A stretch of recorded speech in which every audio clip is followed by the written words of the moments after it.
Amul, the test of India. Amul জানি না এমন কেউ নেই, সারা ভারতবর্ষের অন্যতম ব্র্যান্ড। আচ্ছা, বাড়িতে যখন আমুলের মাখনের প্যাকেটটা আসে, যে ছোট্ট মেয়েটিকে দেখেন, ভেবেছেন সেই মেয়েটি কোথা থেকে এলো? কখনো মাথায় এসেছে? আসলে বলা হয় 1966 যে সময় আমুল আস্তে আস্তে বাজারে ছড়িয়ে পড়ছে, তারা তাদের ব্যবসার জন্য ভাবতে থাকে বিজ্ঞাপন করবে।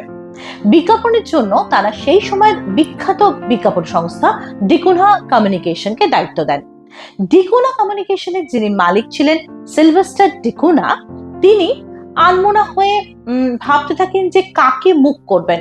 তেমন কাউকে পাওয়া যায় না। তিনি একটা ছোট্ট কাগজে এই মেয়েটির ছবি আঁকেন এবং এই মেয়েটিকেই হোর্ডিং এ দেন। মেয়েটি জনপ্রিয় হয়ে ওঠে। এর সঙ্গে উল্লেখ করা ভালো যে সিলভেস্টার ডিকোনা যিনি এই মেয়েটিকে আঁকলেন, তার সহধর্মিণী নিশা ডিকোনা তিনিও কম যান না।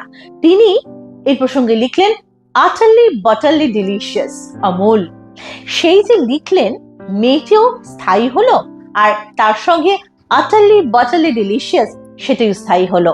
সেটাই হয়ে গেল আমুলের ট্যাগলাইন, আর মেয়েটি হয়ে গেল আমুলের পরিচিত মুখ। সুতরাং যত ছোট আপনি মেয়েটিকে ভাবছেন, তত ছোট কিন্তু ও একদম নয়। ওর বয়স পেরিয়ে গেছে প্রায় 67 বছর। ও দেখেছে অনেক কিছু। 67 বছরে ভারতবর্ষের পরিবর্তন, 67 বছরে ভারত পরিবর্তিত হয়েছে, গ্লোবালাইজেশন দেখেছে, ও দেখেছে আমাদের বিশ্বায়ন, দেখেছে ইন্দিরা গান্ধীর মৃত্যু, 1983 সালের ক্রিকেট বিশ্বকাপ জয়। বয়স কিন্তু নেহাত কম নয় ওর।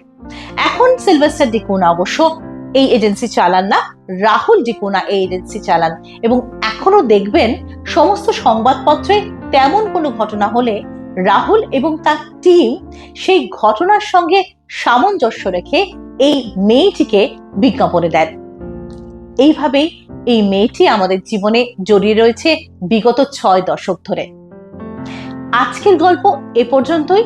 আমুল এবং মেয়ের গল্পটি কেমন লাগলো জানাবেন আমাদের। সঙ্গে থাকবেন, সুস্থ থাকবেন। দেখা হবে পরের পর্বে।